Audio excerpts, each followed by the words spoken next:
provided by Thomas Allgeier and Frennis, based on the most relevant posts on LinkedIn about account-based marketing in CW8 and 39.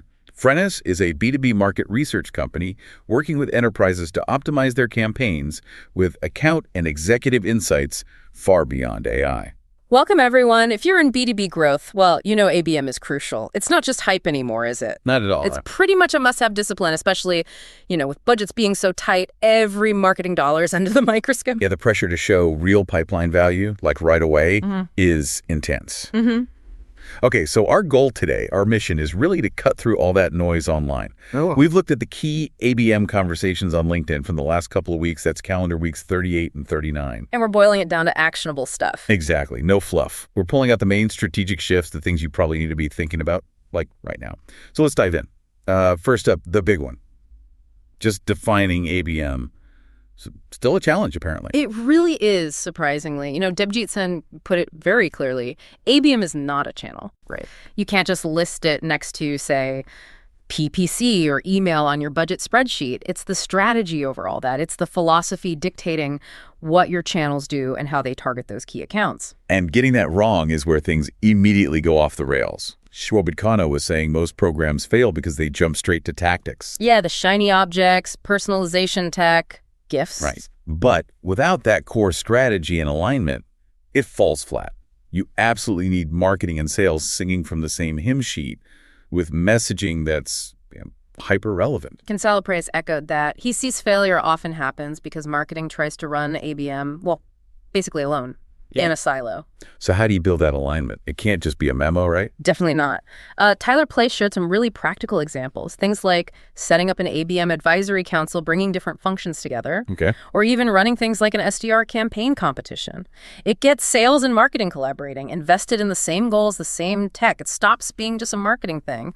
And becomes more of a shared go-to-market approach. Exactly. A GTM operating model. I thought Nancy Carlisle Harlan's cocktail party analogy was brilliant for making this stick. Oh, yeah, that was good. She said, think of your ICP, your ideal customer profile. That's your guest list for the party.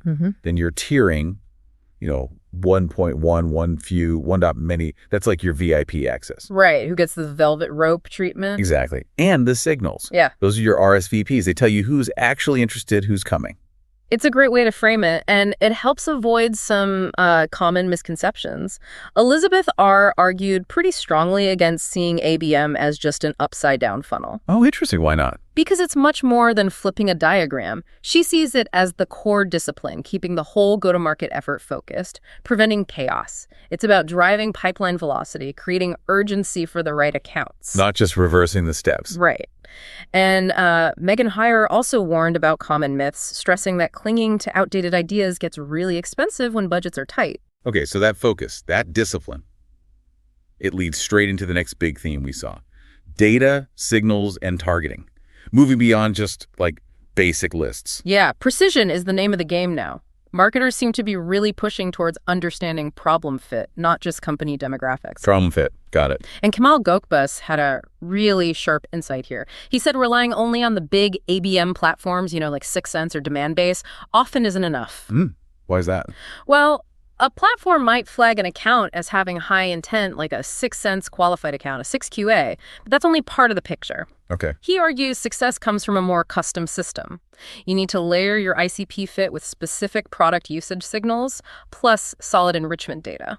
Can you unpack that difference? Intent versus usage signals? Sure. So intent data is generally broader. Maybe they read relevant articles, visited your pricing page, it shows interest. Usage signals are more concrete proof of fit. Like what? Like what tech products are they actually using right now? Are they integrating with tools in your ecosystem? Or, even better, are specific people already engaging with your product somehow? Much more specific. Exactly. And that brings us to a couple of really valuable data types people were talking about. Justin Rowe highlighted technographics. Right, knowing their tech stack. Precisely. Defining your best audience by what they use. His example was using tools like BuiltWith to find companies running, say, HubSpot. That's a powerful signal of potential fit. Super targeted. And what about for technical buyers? For them, Harry Sims called GitHub data a gold mine. Okay, how so? You can track developers, engineers, security folks engaging with your code repositories or your competitors, or even just tools in your ecosystem. And since it's often person-level data, You know exactly who it is. exactly, Yeah. which is huge for precise scoring and outreach. But there's a risk of getting overwhelmed by signals, right? Noise. Absolutely. Which is why Eve Chen's post was so timely. She called it the dirty secret of ABM data. Her warning was basically that some AI-powered intent signals, especially when aggregated, can just be noise. And if you act on that noise, you could sabotage your whole GTM effort. That makes sense. Triggering expensive outreach based on a bad signal is bad. Very bad. You burn that account quickly. So how do you avoid that? How are people vetting this stuff?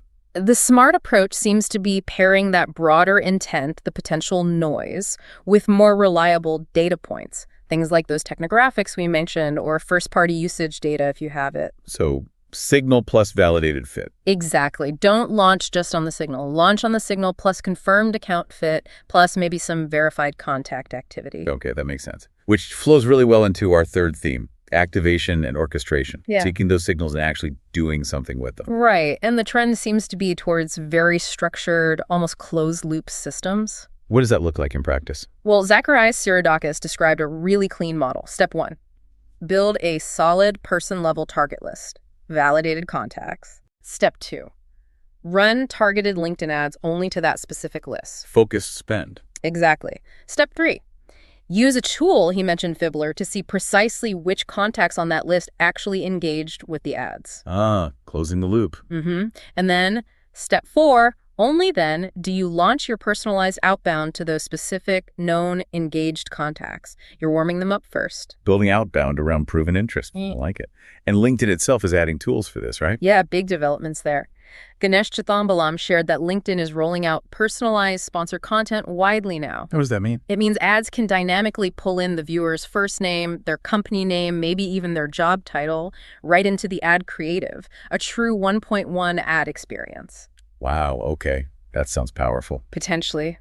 But, there's a big but, Robbie Davis sounded a note of caution. Oh. He pointed out that this kind of dynamic personalization relies heavily on LinkedIn having accurate data, especially job titles, and he saw instances during testing where it got titles wrong. Ouch. That could backfire badly. Totally. Imagine getting an ad addressing you with the wrong job title. It instantly kills credibility. So what's the advice? Avoid it. His take was, maybe start safer.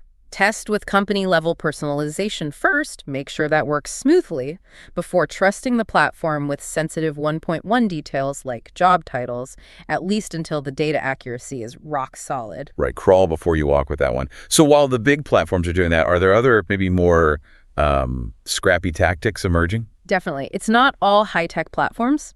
Casey Hill shared a really smart, efficient tactic focusing on LinkedIn comment engagement. Commenting, really? Yeah. His finding was that leaving thoughtful comments on posts by high-reach people in his industry actually generated more visibility and engagement than creating his own posts.